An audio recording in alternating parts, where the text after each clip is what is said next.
যাচ্ছি মণি পার্কে। হ্যাঁ, মণি পার্কে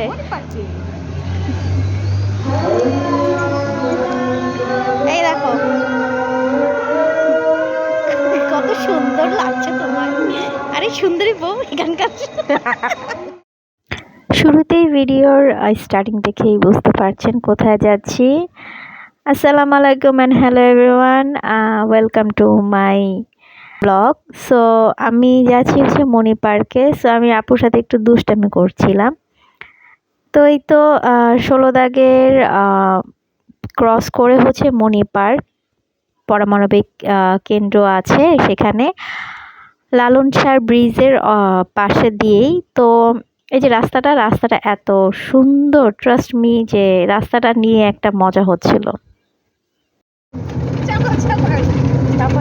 চলে না, আপনি তো সুন্দর হয়ে গিয়েছেন কিভাবে বলেন তো?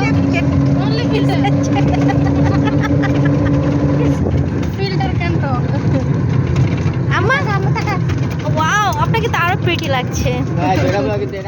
রাস্তার প্রেমে পড়ে গিয়েছিলাম আর দেখে মনে হচ্ছিল কক্সবাজার আর না হলে বান্দরবন চলে আসছি। তারপর চলে গেলাম আমরা মণি পার্কে। তো ফাইনালি আমরা মণি পার্কে চলে আসছি। মণি পার্ক বাহিরের থেকে যতটা দেখতে সুন্দর, ভেতর থেকে অসাধারণ সুন্দর। তো মণি পার্কের পাশে দিয়ে ছিল হচ্ছে নীল অপরাজিতা, যেটা দেখে আমার তো লোভ সামলাচ্ছিল না। এরপর ঢুকে গেলাম এন্ট্রি টিকিট কাটিয়ে। তারপর এই যে এখানের ডিজাইনটা খুব সুন্দর লাগছিল আমার। তারপর এই দেখেন পুরা জায়গাটা এত সুন্দর, মানে মাশাআল্লাহ আমার কাছে এত ভালো লাগছে। জাস্ট একটা সিম্পল একটা প্লেস, এত সুন্দর। তো এখানে বাচ্চাদের থেকে রাইড থেকে স্টার্ট করে বড়দের পার্কের মতো বসে থাকার সিস্টেমগুলা সব কিছুই সুন্দর লাগে। তো ভেড়ামারা কুষ্টিয়া থেকে 16 দাগ অ্যান্ড দেন ওই পাশেই হচ্ছে পারমাণবিক কেন্দ্রর সাইড দিক দিয়ে হচ্ছে আপনার মণি পার্কটা। তো যাই হোক, আমরা এই তো হাঁটছি, আমার ভাইগনা ভাগ্নি, বড় আপু, মেজো আপু, ভাবি, আমি। তো আমরা সবাই মিলেই তো গিয়েছিলাম। তো এই দেখেন এইখানের সুন্দর সুন্দর ডিজাইনগুলা, তারপর হচ্ছে মানে গুছানো, একটা কথা হচ্ছে গুছানো। আর এই জায়গায় হচ্ছে বর্ষার সময় পানি থাকে। আর ও যে ওই দিক থেকে দেখা যাচ্ছিল লালন শাহ ব্রিজটা।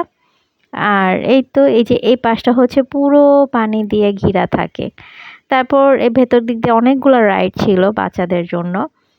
আর এই তো আমি টুকটুক করে হাঁটছি আর দেখছি, ভিডিও করছি। বাসা থেকে মণি পার্ক যেতে আমাদের আনুমানিক 1.5 ঘন্টার মতো সময় লেগেছিল।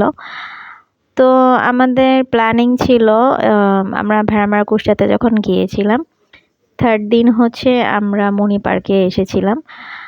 তো এই তো তারপর এই পাশটা হচ্ছে বড়রা উঠতে পারবে এমন রাইড। আর এই যে এই নাগরদোলা, এটা নিয়ে অনেক কথা আছে, তো এটা ভিডিও দেখতে থাকেন আর কি কি হলো তারপর পরবর্তীতে আমি বলবো। আর এই তো আমি একটু স্ন্যাপ নিয়ে নিচ্ছি। এখানে নর্মাল দোলনাও ছিল।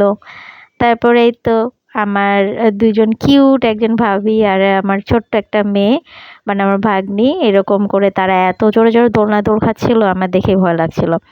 আমি বলছিলাম জাস্ট আমাকে আস্তে করে একটু দোল দিও আমার ভাগ্নাকে। অ্যান্ড দেন আমরা এই কাউন্টারে কেউ ছিল না যে মানুষটা হচ্ছে এটা চালাবে রাইডটা, তারপর আমরা মানুষ পেয়ে উঠে গিয়েছিলাম।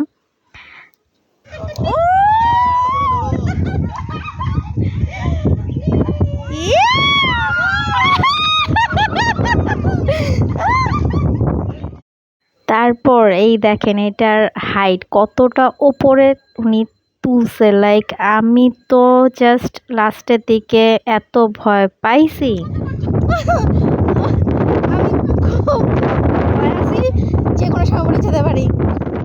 দেখলেনই তো, আমি আসলে খুব ভয়ে ছিলাম, মানে আমি কি বলবো, খুবই ভয়ে ছিলাম। এইরকম একটা রাইডে না ওঠাই ভালো ছিল, আমার মাথা ঘোরাচ্ছিল। আর এই তো যাওয়ার সময় হচ্ছে লাইটিংগুলো দেখেন, দেখতে খুব সুন্দর লাগছিল। মানে পরিবেশটাও যেরকম সুন্দর, আড্ডা দেওয়ার জন্য বেস্ট একটা প্লেস আমার মনে হয়। তারপর এই তো আমি কিছু পিক আমার অ্যাড করে দিলাম। সবাই ভালো থাকবেন, বলবেন আমার ব্লগটা কেমন লাগলো।